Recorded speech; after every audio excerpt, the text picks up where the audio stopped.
Testing one, two, three. We are back, ladies, gentlemen. Hopefully, it is mostly young men here. Welcome back to the Prince to King podcast. It has been just over 2 years since my last podcast. I released, I think, 6 or 8 podcasts 2 years ago and then fell off the face of the earth, but we are back. So, without further ado, let's get stuck into today's topic. So, today I wanted to talk about where are all the good men? We hear this term all the time, mostly in female circles, granted, but I think men are also wondering, and especially young boys are looking up at adults and wondering where are the male role models? Where are the men that are meant to be inspiring me to be the best version of myself? Where are the ones that are making good money, fit and healthy, have a good family life, good connection with their kids, good values, right? And also connecting in with community. They are so far and few in between. It's crazy, right? For thousands of years, we grew up in communities. We grew up in small tribes where you had all the male mentors that you needed. They could touch, see, and feel. They were there. Now we look online. We go to, here's my phone. We go to our phones, right? We go to our phones, we look online, we follow some influencers. And if you are anything like the young men in our program or young men that I see online across the world, the majority of the male role models that we're looking up to are not very good. So it begs a question, where are they? Where are the good male role models? Let me lower my desk here for a second. Where'd they go? What's going on here? So I just sent out a newsletter, which if you're not signed up to, go to my website, jump on and put your details in so that I can send you emails every week. But if I go to my newsletter, where to go? Where did all the good men go? Here we go. Great. This will act as like my little notes. Right. So I want to make the first point, which is an attempt to define what a good man is, or probably define what healthy masculinity is. And to me, that is the balance between heart and backbone. We need to, as men, be able to be both the lion and the lamb, both the leader and the servant. So, what does that actually mean? You may have heard those terms before. And for me, it is this four-dimensional man. In the past, in traditional masculinity, the examples that we see or that we think of when we even hear the term traditional masculinity is probably lacking heart. It might be our fathers, our grandfathers. It might even be what the media has told us traditional masculinity was, which was not a lot of heart, but they got shit done, right? And if you look at the 20th century, there was 2 world wars, the Vietnam War, a bunch of other wars, right? We went to Iraq, Afghanistan, earlier in this century. So a lot of the men went away and went to wars, right? They got shit done. They were very backbone orientated. However, when you look to stories, the one that immediately presents itself in my mind is Lord of the Rings. You look at Aragorn as the greatest depiction of healthy masculinity in the modern era. Aragorn from Lord of the Rings. That is a man who feels deeply when you watch that movie. You can see it. He's taking care of people. He's looking after the hobbits, right? He cries throughout that movie. This is a man that is deeply connected to his heart. And the more obvious and glaring thing is he is deeply connected to his backbone. He has a lot of grit, a lot of resilience. He is a warrior. And at the end of the movie, he is crowned king. And we look at male archetypes. He is that king archetype. He is the great modern example of a healthy king, right? In that strong, heartfelt masculinity. So for me, that is what the balance is. It's can we step into our hearts? And I want to kind of go 2.0 on the hearts. This is not your head, men. This is not getting into your head and thinking things out and journaling and meditating. All very, very good for your self awareness and absolutely necessary. Every single day I meditate, every single day I journal. They are incredible tools. However, heart is as it sounds. It is dropping out of your head and into your body. And this is a lesson that I am only just now realizing the distinctions between our mind and being in our minds and our heads, the doing, the thinking, the self awareness, the reflection, and actually feeling. The feeling is when we actually can truly step into our heart. And what I've realized and what I've learned literally in the last month, 2 months, as I'm navigating my own challenges, is that if we are stuck in our backbone, I need to get shit done, right? I'm a dad. My now ex partner relies on me for support financially. So I need to get shit done. I have responsibilities. I need to be able to grit my teeth, wake up every day and get after it. That is a necessity for my survival, her survival, and my son's survival.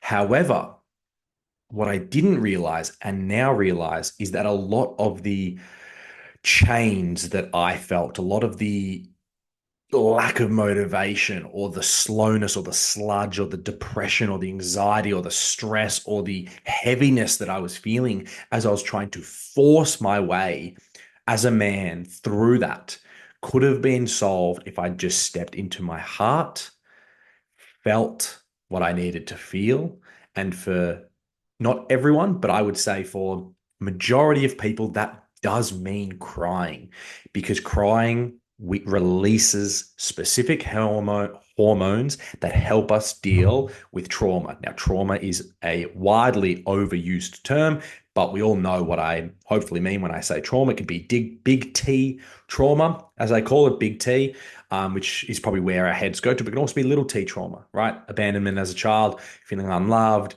whatever it is that our parents did to us as kids, which if you're a parent listening, every parent has done something, right? Unintentional, of course, but big T, little T, crying really helps.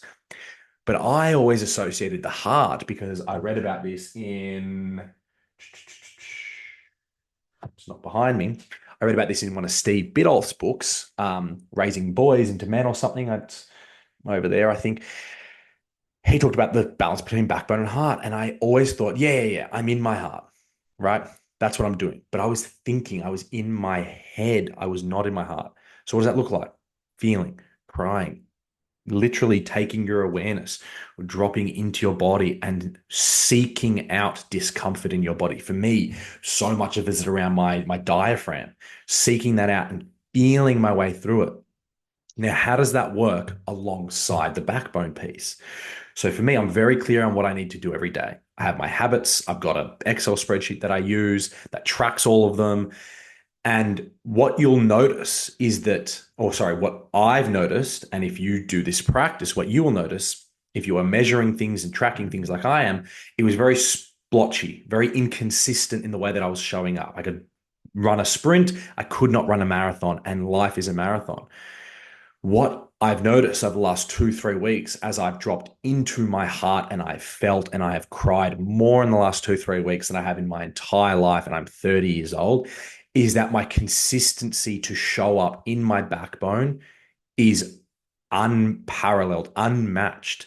And I no longer have this heaviness, the chains that have held me down for my entire life that made the discipline aspect actually a lot harder for me to do. And so, how do I do this? Back to that question. I have my behaviors that I want to do, right? A part of that is 8 hours of work every day, right? Monday through Sunday, 8 hours a day. So I'm tracking that. What happens is now that I'm starting to actually feel all of my bad habits that I was using to numb myself from my emotions are dropping away. So I have time and space instead of being on my phone scrolling. Excuse me. Excuse me. Instead of being on my phone and scrolling at night, jumping on Netflix, watching TV shows, movies, or jumping on Crunchyroll for those who watch anime, I'm a big anime nerd. Instead of doing those things, I'm now spending my night times, instead of running away from my thoughts, instead of running away from my emotions, I am sitting in my emotions. I am feeling them. And I am now showing up as a much better person, as a much better man. And that's the heart piece that I was missing for so long in my life. right? I could get the backbone piece, but it was inconsistent. I thought I had the head piece because I was very self-aware. I knew why I did things, but I kept doing them. I knew what was going on underneath the surface, yet I was still stuck in repeating patterns. So where have all the good men gone? I've just given hopefully a good definition of what a good man is, the balance between heart and backbone, right? A servant leader. Okay. And maybe I'll do another podcast diving deep on what a servant leader is. So we want to be a good man, not nice guys. Every single young man, every single husband, every single mother that is raising a boy needs to go and read the book No More Mr. Nice Guy by Dr. Robert Glover. Unbelievable read, has completely changed my life. And I think at least 90% of men fall into the nice guy category. And that is not the same as a good man. There are stark differences. Okay. So we look to our political leaders, we look to our sporting heroes, we go online, we look at mentors, and there are very, very few good men. Why? Well, one reason is that it's very difficult to be a good man. It's very difficult to be in touch with your heart and have the ability to do difficult things, step out of your comfort zone, develop some grit and resilience. It's difficult to do one of those things, let alone two. And so men are really being asked to step up, but men aren't stepping up. Why? Well, because we've had generations now of this nice guy, generations of men uninitiated by other men into manhood, then teaching the next generation of men how to be men, but not doing a very good job of it because they never learnt how to be heart-led and resilient. Okay. So I spoke about in this newsletter entering into the fifth generation of nice guys with little course correction going on. I won't go into details of the making of the nice guy, but I will touch on the childhood abandonment, needing love and seeking out love and approval, mainly from women, but other people. It bleeds into all areas of life.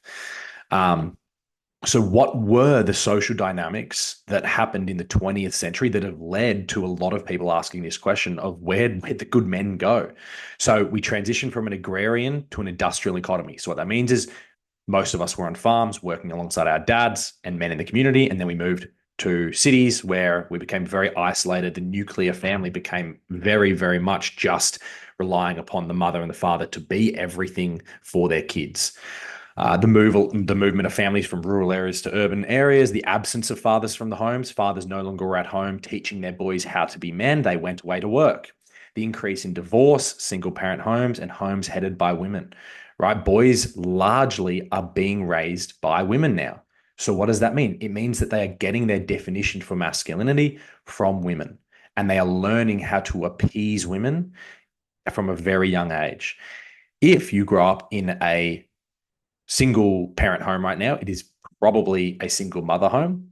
If you grow up in a family where two parents are working, if you're growing up in a family where even you have a stay-at-home mom and the dad is working, the single commonality between all of them is that the dad is no longer around as much.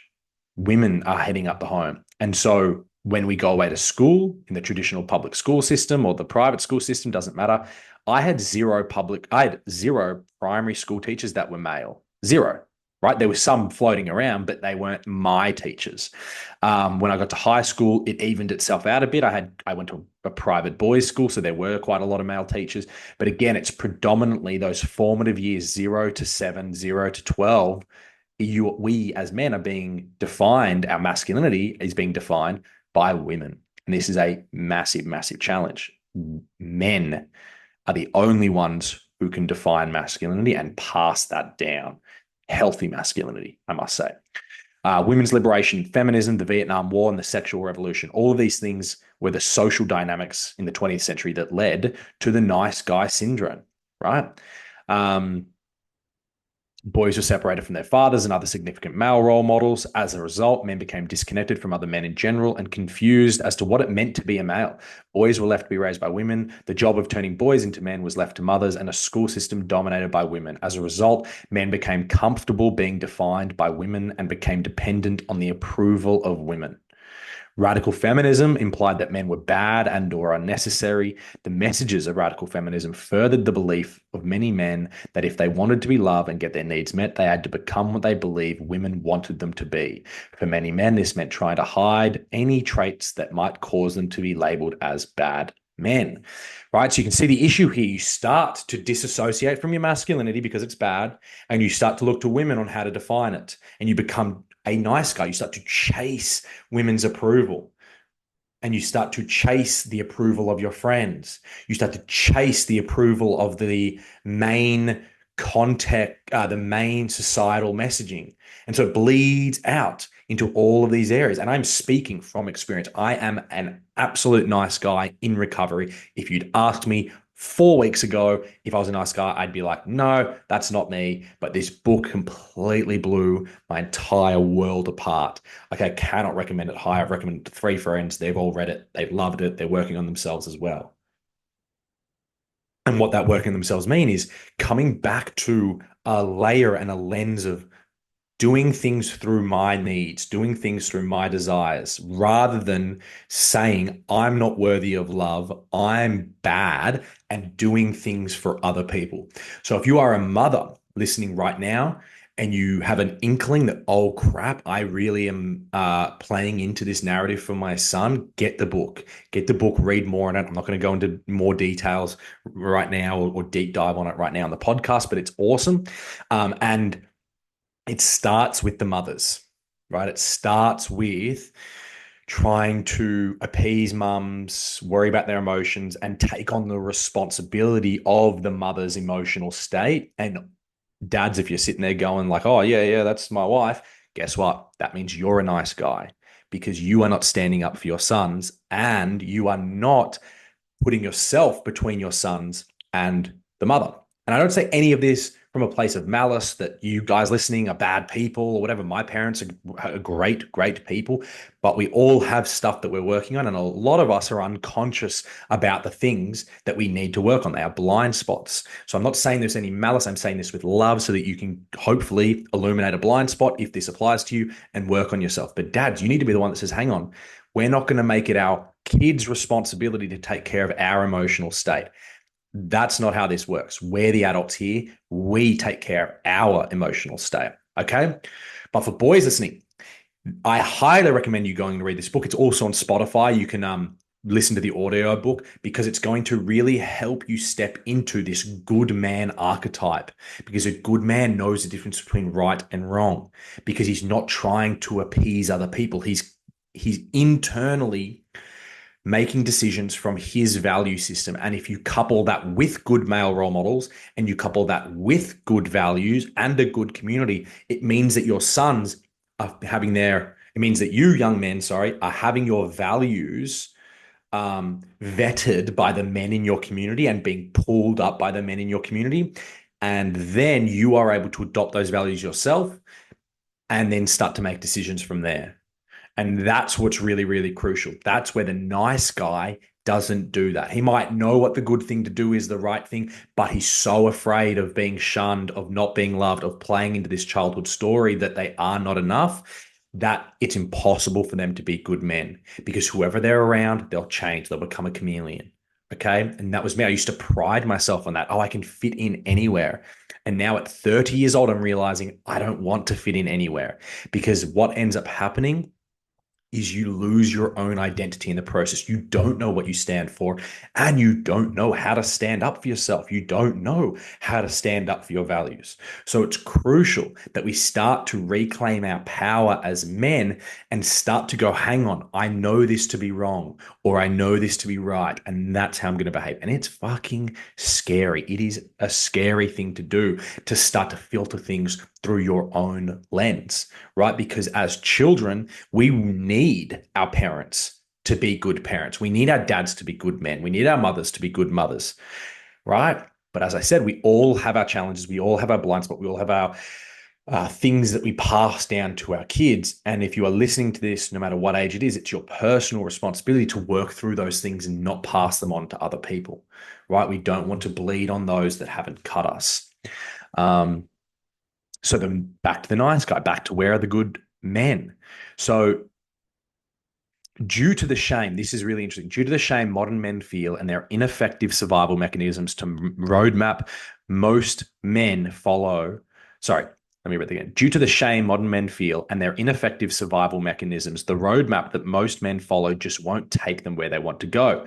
They're frustrating. This is me. I was frustrated. Why isn't this working? Why isn't this working? I'm trying, I'm doing everything right. I'm doing this. I'm a good person, blah, blah, blah. Still getting hurt. Life is difficult. But rather than trying something different, their life paradigm requires that they keep trying harder, doing more of the same. The modern man prevents himself from being a good man by seeking the approval of others, trying to hide their perceived flaws and mistakes, putting other people's needs and wants before their own, sacrificing their personal power and playing the role of a victim, disassociating themselves from other men and their own masculine energy, co-creating relationships that are less than satisfying, failing to live up to their potential. I want to go back to putting other people's needs and wants before their own. Because, wait, Dylan, didn't you say that men need to be servants? Yes, we do. The healthy man is a servant to the community, but that is their needs and wants, right? I want to be a servant. I need to be a servant, right? But I'm going to do my service from a place of personal power, not from a place of victim mentality or victim energy.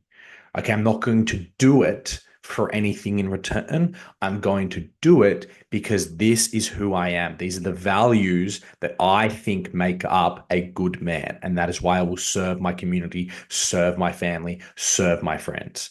And we can go real deep on the service part of what that actually looks like, etc. But maybe I'll do that, as I said, on another podcast.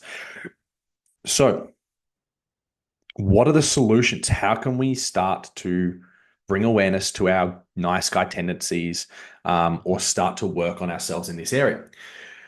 Brotherhoods. Brotherhoods. If you do not have a brotherhood, if you do not have a mentor, go and seek one out. Go and seek one out. Boys, I will post a link in the podcast description to my free community called The Brotherhood. Please join it. I'm from today onwards going to be really pushing this community, okay? But men need a brotherhood. And again, we've lost that. Take the stereotypical Australian male that gets into a relationship or gets married. What are the jokes that we see online? It's like, oh, we never see him again. He's not around. Oh, he's got to check in with his missus and ask for permission to do things.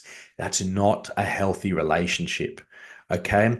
A man needs his brotherhood. He needs time away to spend with his friends, because what happens is iron sharpens iron. Men, healthy men, hold the other men accountable to their actions. But if we have a generation, if we have a society of nice guys, what ends up happening is that I don't want to challenge my friend on any bad behaviors, because what if he leaves me, he abandons me, he doesn't love me, I have no friends, and I'm alone? Childhood wound. So we need the good men to stand up and start to lead the way and start to serve their communities and start to create these brotherhoods and say, hey, I think I've got this stuff figured out. I'm still working on it, but I'm going to come and I'm going to challenge you on your beliefs. I'm going to challenge you on how you're showing up, and I'm going to force you through fire to become a good man. And then that is the role of the mentor, right? So you all need men above you, the mentors, next to you, your peers or your brotherhood, and then below you, people that you can mentor and your mentees. You need those three type of people in there. Okay, that is the solution. Parents, if you're listening to this, get your sons in the brotherhood, get them in the Prince to King into the Prince to King mentorship. It is a necessity. It is not some sort of nice luxury. It is something that we always had for all of mankind. And we have lost that in the last 100 years. And when you look at mental illnesses, you look at the depression epidemic, you look at the loneliness epidemic that men are facing, you look at how they're doing at university, at school, you look at their health, you look at their physical health, their mental health, their spiritual health, their emotional health. You look at every area that men are performing in, and they are performing significantly less than their fathers, than their grandfathers. And what I'm seeing is this merging of the modern man, because we went from all backbone. The last 20 years or the last 15 years has been all heart, right? Oh, you need to feel, feel, feel. And women were telling men to feel, feel, feel, right? Now we need to bring the two together. We need a good union, and we do that through brotherhood and through mentorship. Thank you very much. That is all for today. Prince to King podcast is back. I think I'll be doing weekly, maybe twice a week. We'll see how we go. Until next time.